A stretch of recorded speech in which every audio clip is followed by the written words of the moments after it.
kadar yaptığımız projeleri, daha önce bitirdiğimiz uygulama işlerinin görsellerini, aynı zamanda da benim katıldığım televizyon programlarının çeşitli röportajlarını sizlerle beraber paylaşıyordum. Bu sene ilk kez farklı bir konsepte kendi evimde, ailemle beraber bir video hazırlamaya karar verdim. Bunun sebebi de açıkçası sizlerden çok soru geliyor. Hangi ağaç yılbaşı ağacıdır? Nereden temin edebiliriz? Hangi boylarda olursa gerçekten güzel gözüküyor ve bu ağacı nasıl süsleyebiliriz gibi çeşitli sorularınız var. Biliyorsunuz yılbaşı ağacı da balkonlarda, bahçelerde aslında bizim peyzaj alanımızı güzelleştiren öğelerden biri. Çünkü peyzaj biliyorsunuz aslında güzel bir manzara oluşturmak demek. Sağ taraftaki benim daha önce hazırladığım, evin içinde her zaman bulunan ağacım. Soldaki ağacı da bugün sizlere anlatmak için canlı ve gerçek bir ağaç olarak elime getirdim. Ama bugün bir sürprizim var ve yalnız değilim. Çok sevdiğim iki meleğim Binnur ve Azra benle beraber. Nasılsınız? Teşekkür ederim, biz de iyiyiz. Sen de bilirsin teyzene, sorun yok. Samimi bir video çekiyoruz, aileceyiz. Siz de bugün ev halimiz neyse onu göstermek istiyorum. Çünkü biz kızlarla beraber sağlıklı yılbaşı ağacımızı her sene hazırlıyoruz ve bunu yaparken çok eğleniyoruz.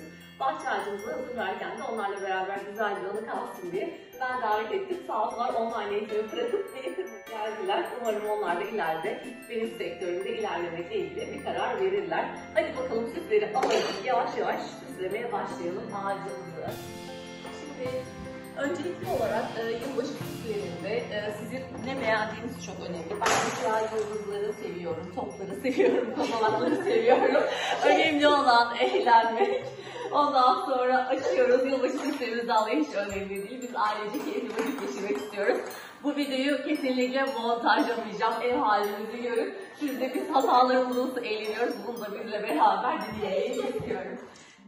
Şimdi öncelikli olarak açıkçası büyük ve canlı bir ağaç sipariş ettiğimizde şöyle bir saksının içinde geliyor. Yılbaşı çamı diye satıyorlar biliyorsunuz ama aslında çam değil, göknar.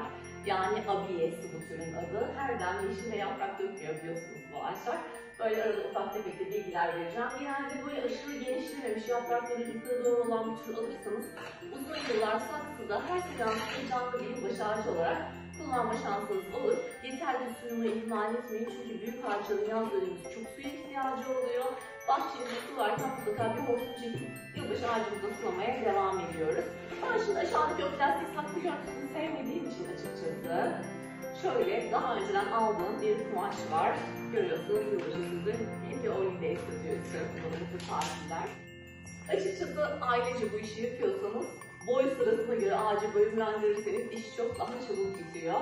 Dolayısıyla biz kendi aramızda yüksek, ortaya, alçak olmak üzere böyle bir iş bölümü yaptık çalışmaya başlamadan önce. Azra alt tarafları alacak, bir orta idare edecek. Ben de şurada yukarıda yetişebildiğim yerden başlayacağım. En sonunda da eğer süslerimiz dökülmeyecek gibi olursa şayet o noktada da ağacı biraz yan tarafa taşıyacağım. Çünkü benim evimin içinde merdiven var. O yüzden en tepeye uzanıp yıldız takma şansım olabilir. Ondan sonra eğer sizin elinizde merdiven yoksa kendinize bir merdiven yardımıyla tek başınıza ağacınızın aslında her yerini süsleyebilirsiniz. Bu arada ideal yılbaşı ağacı ölçüsü 2 metre ile 2,5 metre arasındadır. Daha yükseğini ve daha alçağını ben açıkçası çok tavsiye etmem. Çünkü 2,5 metrenin üstündeki ağaç saksıda çok zorlanıyor. Onu her sene kullanamayabilirsiniz.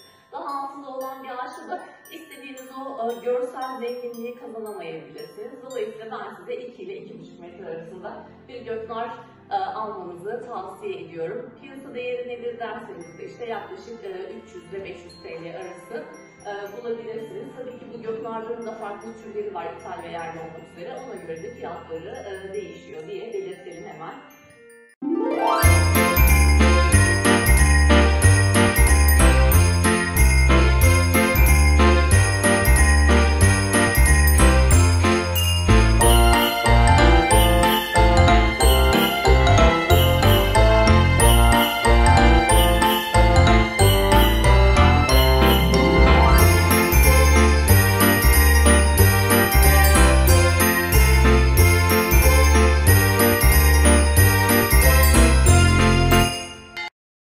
Neyse arkadaşlar, birden süsler dağıldı. Çünkü bilin bakalım ne oldu. Evin ortasına Venüs geldi. Kızlar da tabii onu görünce bir heyecan yaptılar. Şimdi Venüs'ü seviyorlar. Birazdan ağacımızı süslemeye devam ediyoruz. Tabii bizim evin çok ciddi bir meraklısı var. Meraklısı kim derseniz hemen onu da tanıştıralım. Simba da burada. Simba da şu an burada ne yapıyorlar? Bakışıyla beraber gezip her şeyi tek tek denetliyor. Bilmiyorum, Venüs'ü ayrılmasın buluyorum. Hadi tatlım, devam ediyoruz süslemeye. Çok az süslememiz kaldı. Biraz daha eşit dağıtmaya çalışıyorum açıkçası. İşte olabildiğince yukarıda doğru gitmeye çalışıyorum. Ben böyle farklı süsler de çok seviyorum açıkçası. Bana favori dışarı geliyor.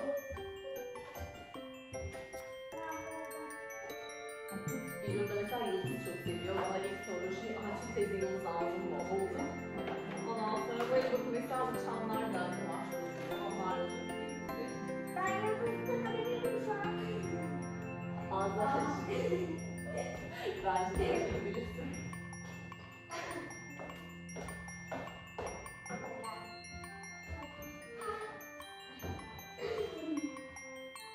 Azra'yı da ablası kurtardı. Şimdi süslerimizi sıkıyoruz. Bu da son süsümüz. Acaba en zor şey zaten son süslerimiz. Her süslerine karar vermek. Şu uçlara doğru şey yaparsak son derece rahatlayacak.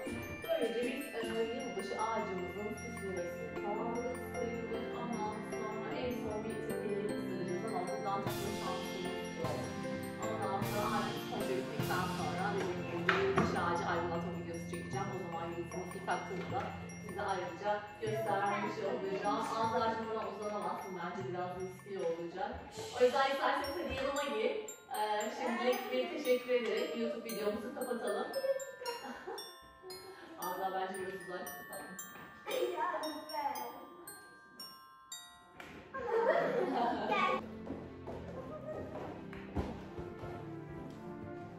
Evet, bu videoda bana eşlik eden sevgili Gülüra ve Azra'ya çok teşekkür ediyorum. Umarım sizler de izlerken eğlenirsiniz.